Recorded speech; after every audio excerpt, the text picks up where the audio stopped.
my droogs, Ashton here. Today we are doing another video. I am so excited because today we're talking about Epic Universe. It is officially opened today as I'm filming this video, and I was meaning to try to make a video about my experience and things I got to witness during pass holder previews before it opened, but that didn't happen, so sorry.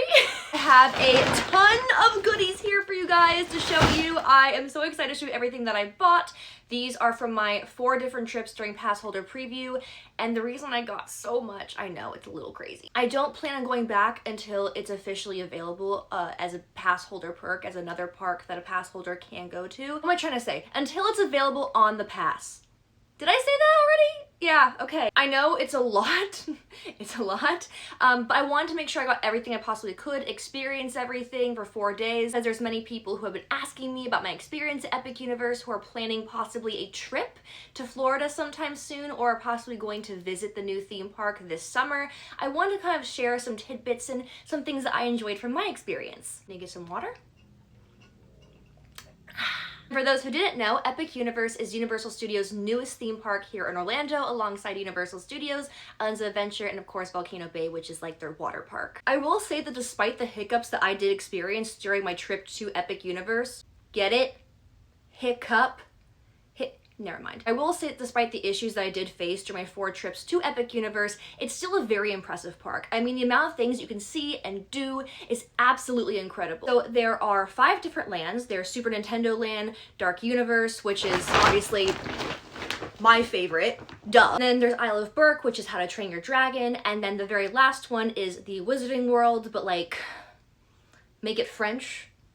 Oui. Basically another extension of the Wizarding World, but instead of Hogsmeade or Hogwarts, you get Paris, which is, it's essentially an extension. It's the Fantastic Beasts franchise more so. One thing that's fairly confusing about this world, coming from a Harry Potter fan, you walk into essentially 1930s Paris, but then you take the flu powder to 1990s England, because the ride is surrounded Dolores Umbridge. It's very confusing. I don't understand it. Flu powder is not a time machine, so I don't know the direction that we're going with this is. But then again, we recently discovered that the director of Universal Studios Parks knows nothing about Harry Potter, so. What's your favorite Hogwarts house? Well, I think I'm a hippogriff, so I'm gonna... Yikes. Explains it. Not to mention the Ministry of Magic ride, The Crimes of Dolores Umbridge, nobody can get on because everyone and their mother is on their phone trying to get into virtual queue. And as somebody who struggled many visits trying to get on this ride, I was unimpressed. A lot of people right now are gassing it up to be like the greatest animatronics they've ever seen in their entire life, but it's mostly screens. Feels like the entire plot of the ride was written to fill a plot hole in The Cursed Child. However, despite my dislike of the Ministry of Magic ride, the shopping experience in the Wizarding World in Paris was the best. It had some of the best merchandise. I definitely got a lot to show you guys, specifically the wand shop, because you know, in like the England part of the Wizarding World, you have Ollivanders, a fine maker of wands, as Hagrid would say. Well, the French have, and the only thing I can remember about the wand shop in Epic Universe was that it seemed to have read magic baguettes, and if I were to translate it in English. And the whole experience was so fun because the wand shop, I guess, owner is now an interactable character. Like, she is her own person. She's just fabulous. She's wonderful. Like, if you have to do anything in the Wizarding World in Epic Universe, you don't need to buy a wand. They're fairly expensive, I know, but just go meet her because she's just stunning. Also offer bow battens merchandise, which we've never seen. I mean, they have to. It's French Wizarding World, and they have to have bow battens stuff. They also have merchandise for Ilvermorny, which is like the American school. I will never refer to myself as an Ilvermorny student. I don't want Ilvermorny. I don't care if I'm American. I am a Hogwarts kid through and through. Team Slytherin all the way. There is Ilvermorny merchandise if you're interested in buying one of those 2 other schools, which I did. Also saw the circus show, which is okay. It's okay. It was okay. Food-wise, there's a lot of food shops as well in the Wizarding World. I will, listen, don't come at me, but I just feel like butterbeer flavored everything is a bit overrated. It's butterscotch. okay? It's butterscotch. You don't need a butterbeer flavored everything. You just need butterbeer. The best food was Isle of Burke. Hands down. If you like Swedish meatball, I mean, they have everything at Isle of Burke. They had salmon, they had chicken, they had... Everything was amazing. But my favorite thing, and this could be because it's one of my favorite foods of all time, the Swedish meatballs. So good. So good. It came with like this really nice berry jam, and then they serve it with like ground rooted vegetables. And when I read the menu, I thought that was like a fancy way of saying mashed potatoes. No, it's like ground turnips and carrots and sweet potatoes, and it's like every root vegetable you can think of just meshed into one pile, which I know sounds absolutely disgusting, but it was so good. It was, I want the recipe for the mashed root veg. Just have every day of my life. I would be so happy. In regards to the rest of Isle of Burke, absolutely fantastic, wonderful. It's definitely more so the kiddie area of things. There's not a lot of big kid rides. Still a fun time. I got to meet Toothless. It was, listen, I know I'm an adult. I know I'm an adult. I was very happy. I was very happy. I also saw the How to Train Your Dragon show, which a lot of people on the internet, a lot of influencers are talking about how it's the greatest show ever in a theme park. I thought it was boring. Come at me in the comments. I thought it was boring. It was definitely like, the vibe very much was like theater kid, okay? It was very much like, it was written and directed by someone under the age of 12. And listen, it's not geared towards people like me, and I saw it twice. I saw it once without Toothless, and I figured, you know what, maybe it's because Toothless isn't in the show. Maybe if I watch it with Toothless, it will be this grand thing everyone's talking about. I saw it with Toothless. Still was bored. Not my thing! Not my thing. If you enjoyed it, good. Happy for you, but not my thing. A lot of influencers are posting their experience from Media Day about how wonderful this theme park is and how everything is so wonderful and how you have to book 2 or 3 days just to see everything. Now, I know I booked 4 different days for this theme park. I know. It's because everything kept breaking down. Everything was broken all the time. And the only reason I got 4 different tickets was because I kept getting in line for the refund booth to basically say, hey, I showed up today and only 2 things were working. And that's not very cool of you. So I would like a new ticket, please, to come back and experience everything. So I was able to experience everything, but only because I had to keep getting in line and asking for a new ticket. Reality is that if things weren't breaking down the way that they are, this is like a half-day park, honestly. And now, mind you, it is a new theme park, so there's not going to be a lot to do starting out, and things are going to break down. Because if you ever see a new ride at Disney or Universal, it's always breaking down. Now times that by 20. 20 new attractions, they're going to constantly broken down because they're still technically in tech rehearsals for the next 2 years. Even after like it's open, because they need people coming through and they need feedback. They need things to warm up, if that makes sense. I remember when Tiana's first opened and it was constantly down, constantly flooding, constantly glitching, and now it's doing great. It's doing wonderful, for the most part. I shouldn't be complaining about not a lot to do and things breaking down, because that's kind of what comes with the territory of a new theme park. Say that this is a 2-day, 3-day park, it's stretching it. It's stretching it. And I feel like a lot of these influencers who are making videos on the subject, they're either being paid to say certain things, or they have such good perks with the company, they don't want to say the wrong thing and then miss out on opportunities for future events, future premieres, yada yada yada. Whereas I'm somebody who actually used my own money and resources to go to this park and experience things, so I can give you a bit of a more authentic review, I guess. Now, mind you, I did get to go on days that were extremely empty and absolutely no crowds. That's because I purposely chose days that were on weekdays when I knew everybody would have like their kids in school, and everybody's gonna show up more on like a weekend. So like when you see my video footage, you're gonna see there's not a lot of people around. It's because it's like a Wednesday at 2 p.m. There's another reason I think I don't really want to go back to Epic Universe. One, because it's not offered for pass holders to just get in with their pass, it still costs, I think they're still charging us like $120 per day, and your girl does not have that kind of money to drop every time she wants to go on Monsters Unchained. Like, that's not happening. But also because I just don't want to experience the crowds of summer vacation. I kind of like, if I'm gonna walk around, I want it to be a little loosey-goosey, if you know what I'm saying. I have the ability to walk around, you know, girl works from home, so I waited 2 hours in line for Donkey Kong, which everybody is hyping up, and it was just a kiddie ride. And the reason I waited 2 hours was because it was constantly broken down. Also, just like the hype around it is just, it's a fun ride. The hype is like up here, but like the worth of waiting in 2 hours level is like way down here. You know what I'm saying? It's just, it's not that. Nintendo's a beautiful park, but feels like Epic Universe was like made to trust me, when you visit you'll see that it's mainly kiddie rides. Don't be surprised if people come forward saying, oh, it's the kiddie park. Epic Universe is the kiddie park because there's really just one big coaster.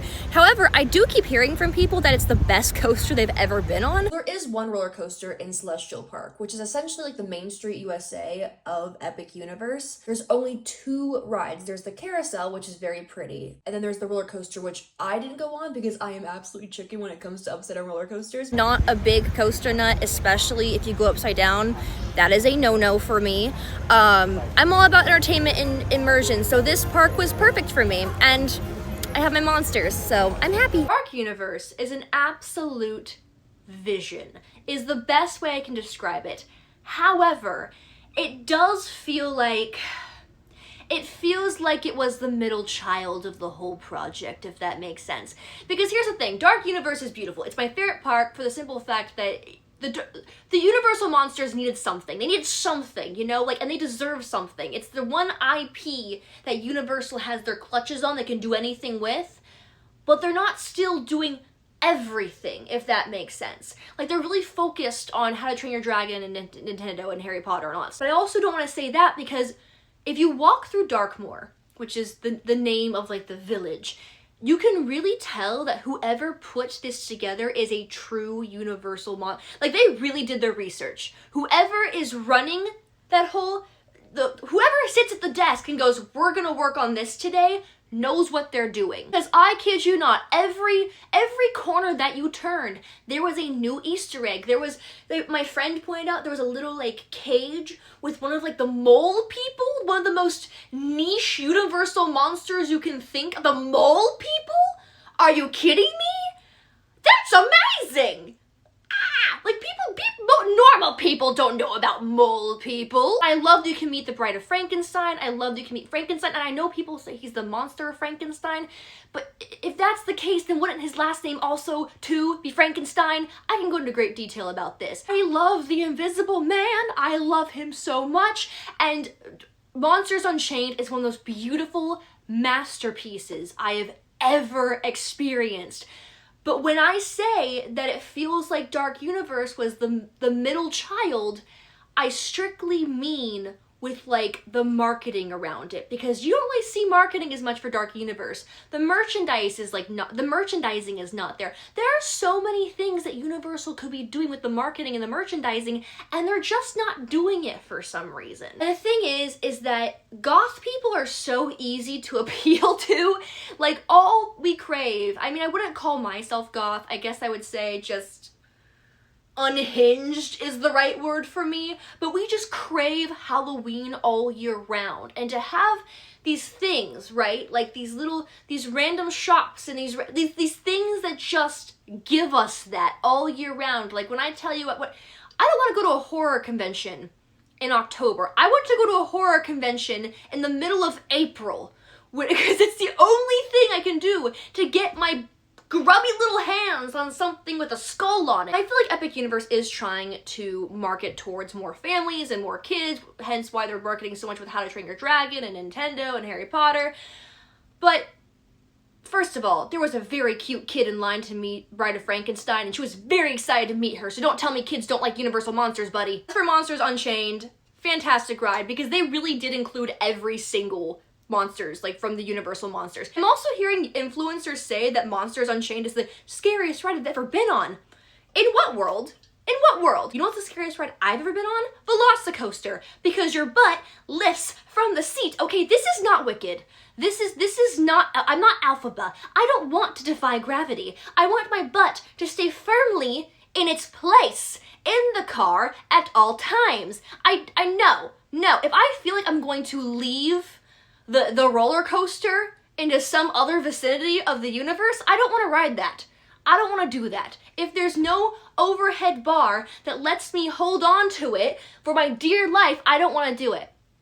I don't want to do it. But Monsters Unchained is not scary. Monsters Unchained is like, imagine if Haunted Mansion was like, you know, it's honestly, if you've ever ridden the ride in the castle in Hogwarts, Forbidden Journey, it's basically that with better animatronics and like more to see. If you're a Universal Monsters like nut like me, you see Hunchback, you see Phantom, which are two that people don't even realize are Universal Monsters. You see Creature from the Black Lagoon. I'm so glad he's finally getting his moment of popularity. He is on everything now. You see Frankenstein's monster, you see Dracula, you see the Wolfman, you see the Mummy. The only person you don't see is Invisible Man. That's because he's invisible. Curse of the Werewolf, though, is basically just like a carnival roller coaster with wolf sounds smacked onto it. So that was eh. I honestly was expecting more from Curse of the Werewolf. At least put a werewolf on the ride. There's not a single werewolf on Curse of the Werewolf, and it was very disappointing. No, at least I didn't have to wait 2 hours in line for it. So that's nice. The food in Dark Universe, ironically enough, the steakhouse had one of the worst steaks I've ever had in my entire life. Everyone keeps telling me to go back and get the skewers instead, like the little kebab type foods.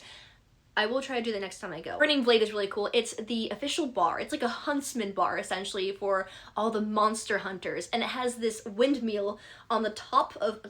I'm not sure what to do. It has a windmill on top of the bar, and they burn it every hour, and so it looks really, really cool. And they have one of the coolest mocktails I've ever had in my entire life. It's named after the monocaine, which is the chemical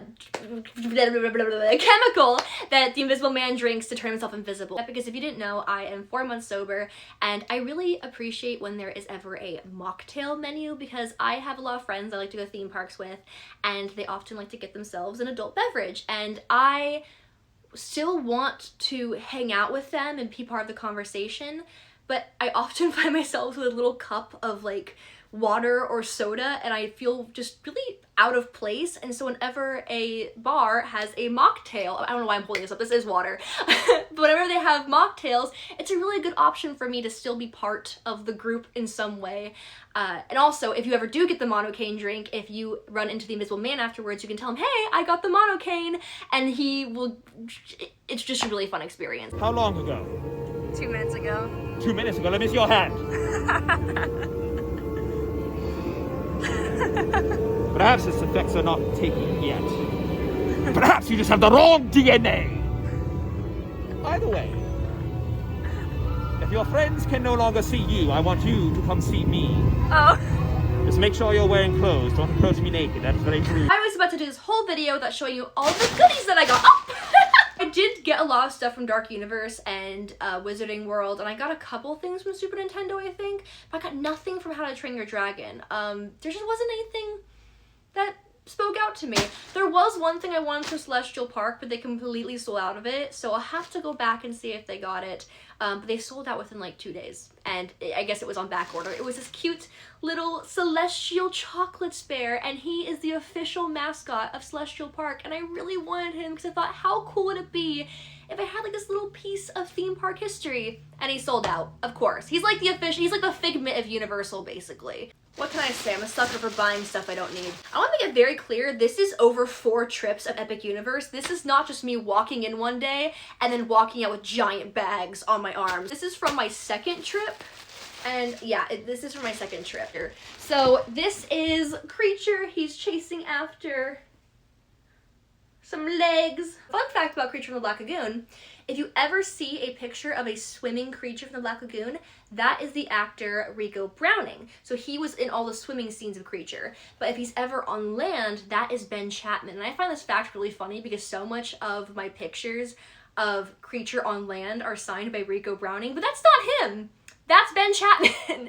So if you ever see one on land and one swimming, it's two different people. That is my first item from Epic Universe. Well, actually, that's not my first item, but you know what I mean. So there you go. I had to get this sweatshirt. I passed by it 3 different times, told myself I didn't need it because I live in Florida, but I'm a girl who likes the warmth anyway, so their big bag.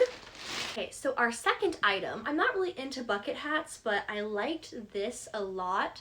I figured I could do a lot of fun outfits for this, for Epic or just in general, knowing me, or maybe even Halloween Horror Nights. I think it'd be really cute. But yeah, it's just a little Bride of Frankenstein bucket hat. As you can see, it has her little streaks on the side. I thought that was super cute. I looked everywhere for some significance between Bride of Frankenstein and a pair of lips, and there was absolutely nothing. But it was on makeup bags, it was on hats, it was on t-shirts. It was very unsettling though to see a pair of lips on a makeup bag to represent her. Even here, her lips. It's the only thing that's colored in. The rest of her is black and white, but her lips are bright red. I don't understand. I can't believe I just realized that. It's not as weird on that. It's when it's just a pair of lips on everything. Oh, what do girls like? A pair of lips. Strange. I did get a few things for Andrew. The first thing I picked up for Andrew were these board shorts. They're Creature from the Black Lagoon, I guess themed, printed. And he's definitely, oh, they have pockets. Well, that's useful. He's definitely not into the spooky stuff the way that I am, but he always needs board shorts. And so I took a picture of these to make sure that he would like them before I got them. And I'm thinking like he's probably gonna say like no, but he goes, oh, those are cool. Are those alligator shorts? I'm just like, you know what, babe? They are now alligator shorts. So there you go. Alligator shorts. Last item I got for Andrew is like this button-up shirt with all things monsters on them. Again, he's not that into horror, at least not as much as I am, but that's kind of a hard, that's a hard level to reach. But he likes to wear things that match with my outfits whenever I go to conventions, and he does go to a lot of them with me, and he likes to be supportive. So I figured instead of like a t-shirt of anything that I'm wearing, he can just wear one of these, and that way it's something he's kind of already comfortable in, but it has a fun print that goes with the theme. And yeah, I was really surprised he didn't want anything from Super Mario World. He's definitely more into the retro gaming, and so I figured he'd definitely want something from there, but he didn't seem to take to anything. He said, eh, to all of it, but I was surprised that he wanted these two things. Yeah. He's rubbing off on me, it seems like. This is all Harry Potter stuff. Oh my goodness. So one of the first things I got from Harry Potter World was this little beret, because it's French wee Slytherin, and I thought it was so cute. Oh my goodness. Here is the wand I got from Magic Baguettes, and I thought it was really cool. I thought it was a nice, pretty green color. The main things in my wardrobe are green and black. I do need to like diversify my wardrobe, but well, it says something right here. I didn't even realize that. This chic, warm brown wand with a chartreuse accented candle. Warm brown wand with a chartreuse accented handle is inspired by sunlight saturating the linden trees in a Parisian park on a spring afternoon. The perfect location for a little mischief and magic. And this dogwood wand is adept at both. I did not do well in French. Qu'est ce que la vie without a little whimsy? Dreadful test of endurance, certainly. The owner of this Baguette Magique, I knew it, it says Baguette Magique on it, knows this all too well, and certainment has a passion for play equal to their aptitude for magic. I can read. I'll say these wands were fairly pricey. This was like $70. Where is this going? What am I doing with it? It is probably going to be like the rest of my trinkets, sitting on a shelf collecting dust. We'll be using this actually. This was from the Beau Battens collection. It is so pretty. It is this gorgeous, silky, satiny robe. I love it. I'm pretty sure this is satin. There's no way this is silk. There's just no way. Ah, made in China, of course. It doesn't say.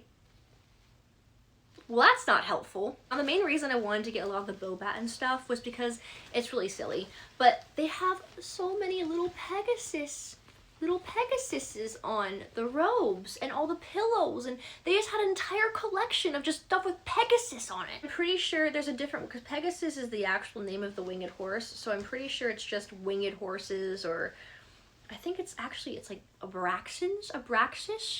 Something along the lines of that. It's a pretty print and so pretty. I just imagine myself getting ready in this gorgeous robe, putting on all my makeup. Maybe not when I do body paint. That's a no-no. With it, I got these little makeup bags. I think they're makeup bags.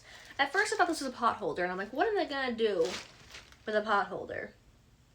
I mean, I cook, but I wouldn't want to use this as a pot holder. It's too pretty. Look at that. Look at the embroidery. It's so pretty. If you didn't know this, Pegasus is like one of my favorite mythological creatures, one of my favorite characters in Greek mythology. It's up there with Medusa, and that whole lore is my absolute favorite. Oh my goodness. The one Nintendo item that I purchased, it's also a beret, so let me just rip that off. Put this bad boy on.